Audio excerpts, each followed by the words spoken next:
ছোটবেলার সৌন্দর্য একরকম ছিল, আমি যখন বিয়ে করেছি তখনকার সৌন্দর্যটা একরকম, এখন আমি মাও হয়েছি সেটার সৌন্দর্যটা একরকম, কিন্তু আমার কাছে মনে হয় যে আমার মা হওয়াটা আমার সৌন্দর্য, আমার কনফিডেন্স, আমার সবকিছু অনেক বেশি বাড়িয়ে তুলেছে, পূর্ণ করেছে একদম। জন্ম থেকে গল্পটা শুরু করি, কারণ শখের নামটা খুব ইন্টারেস্টিং। আমি শুনেছি যে আন্টির যখন 7 মাসে বেবি শাওয়ার হয় তখন নামটা সিলেক্ট করা হয়েছিল, এই নামের গল্পটা শুনে। আমি আসলে আমার নামটা শুনেই সবাই বুঝে যে আমি অনেক শখের, কারণ আমি আমার মা বাবার বিয়ের প্রায় 12 ইয়ার্স পর হয়েছি। সো আম্মু যখন ফার্স্ট কনসিভ করে তখন বাবা আম্মু দুজনেই খুব এক্সাইটেড হয়ে যায়, অ্যান্ড তারা প্ল্যান করে যে বেবি শাওয়ারে নাম সিলেক্ট করতে পারছিল না, তখন ছোট ছোট চিরকুট করে প্ল্যান করে যে লটারি করবে। সো লটারিতে 3বার যে নামটা উঠবে ওইটাই আসলে রাখা হবে।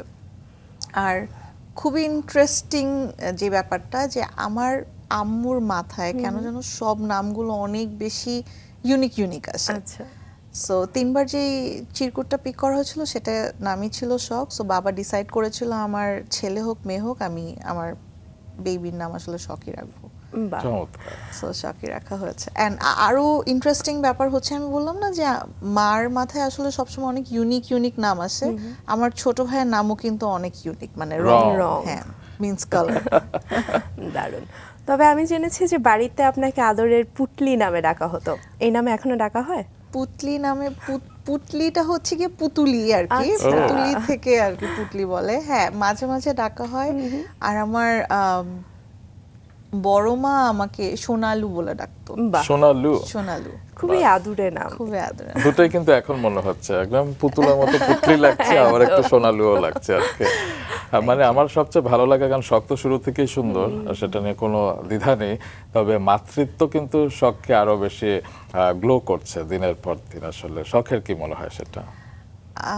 ডেফিনেটলি তাই। আসলে সৌন্দর্য তো সবসময় চেঞ্জ হয়, প্রত্যেকটা এইজের সাথে মানুষের সৌন্দর্য চেঞ্জ হয়, Right. অ্যান্ড সেটাকে ক্যারি করতে পারাটা, একসেপ্ট করে নেওয়াটাই আসলে নর্মাল।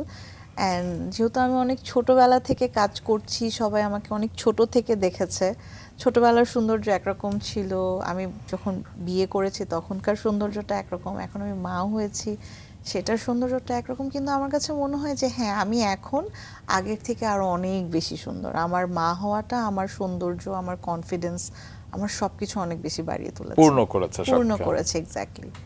চমৎকার। ছোটবেলা থেকে তো নাচের সঙ্গে সখ্য, যেমনটা বলছিলেন, 4-5 বছর বয়স থেকে নিজে নিজে নাচ করতেন, তো তারপরে শেখার শুরুটা কবে থেকে? শেখার শুরুটা আসলে 4 বছর বয়স থেকে। আমার স্কুল আর আমার নাচের স্কুল দুটো একই সাথে শুরু হয়।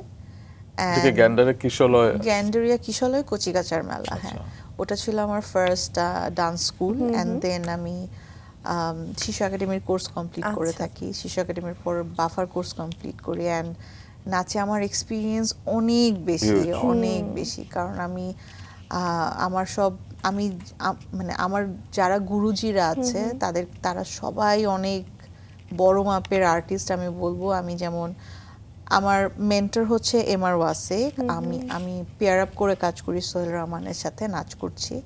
আমি ভরতনাট্যম করেছি আনিসুল ইসলাম হিরু স্যারের কাছে, রতন স্যারকে, কবিরুল ইসলাম রতন স্যারকে আমি নতুন কুড়িতে পেয়েছি। রতন স্যারের সাথে আমার অনেকগুলো কাজ করা হয়েছে। তামান্না রহমান মিসের সাথে আমার মণিপুরি করা হয়েছে। বেনজির সালাম মিসের কাছে আমার শিশু একাডেমিতে আমি যখন ছিলাম কাত্থক করেছে তখন মনমোহন আমার, আহমেদের। হ্যাঁ, তখন আমার করা হয়েছে, কথক করা হয়েছে। হ্যাঁ, সো আমার নাচের এক্সপিরিয়েন্স আমার অনেক অনেক বেশি, বেশি। অনেক বেশি। এতগুলো বিশেষণ দিতে হয় কেন? Welcome back. কারণ আমি অনেক গুণে গুণান্বিত। একদম। আরো তো অনেকগুলো বলাই হয় না আসলে, হ্যাঁ, তাহলে ওগুলো কেন বলছো না? এবং ভবিষ্যতে আসবে কিছু উপস্থাপিকা। ইনশাল্লাহ। যাই হোক, এবং নাচের ক্ষেত্রে আসলে অনেকের কাছ থেকে দীক্ষিত হয়েছে, এবং হয় না যে অনেক তারকাকে আমরা দেখে যে নাচ না শিখে বিভিন্ন অনুষ্ঠানে নাচছে, অ্যাওয়ার্ড শোতে যাচ্ছে, কিন্তু শখ একদম ছোটবেলা থেকে আসলে নাচ শিখে এবং নাচের বিভিন্ন ফর্ম সে শিখে এ পর্যায়ে এসেছে এবং নাচকে কখনো ছাড়েনি। আমি দেখেছি যে মাতৃত্বকালীন ছুটি কাটিয়ে অনেকে একটা লম্বা ব্রেক দেয়, কিন্তু শখ একটা ছোট ব্রেক দিয়ে সেই নাচের মঞ্চে ফিরেছে। তো নাচ নিশ্চয়ই খুব আবেগের জায়গা, তাই না? প্রচুর প্রচুর নাচটা আসলে কতটুকু আবেগের সেটা আমি আসলে বলে বোঝাতে পারবো না। বাহ। মানে আমাকে যদি বলা হয় যে আমি এতগুলো সেক্টরে কাজ করেছি, আমার সবচেয়েতে আমি কনফিডেন্টলি বলতে পারি যে কেউ যদি আমাকে জিজ্ঞেস করে যে তুমি কোনটা ভালো পারো, আমি কনফিডেন্টলি বলবো আমি নাচ করতে খুব মানে ভালোভাবে ভালো পারি আর কি। বাহ। সেই 2007-8 একটি ইন্টারন্যাশনাল ডান্স ফেস্টিভ্যাল হয়েছিল এবং প্রতিযোগিতা হয়েছিল এবং সেখানে বাংলাদেশ অংশ নিয়েছিল 147টা দেশের সাথে এবং সেখানে বাংলাদেশ প্রথম হয়েছিল। তো কেমন লেগেছিল? আমি শুনেছি যে সেখানে সেকেন্ড হয়েছিল মেক্সিকো, থার্ড হয়েছিল চায়না।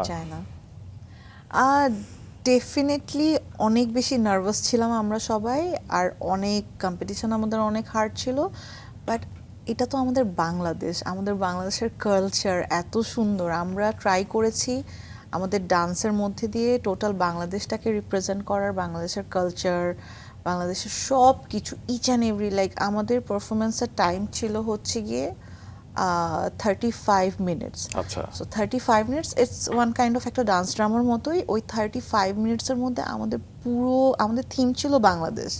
সো আমরা পুরো বাংলাদেশটাকে রিপ্রেজেন্ট করেছি।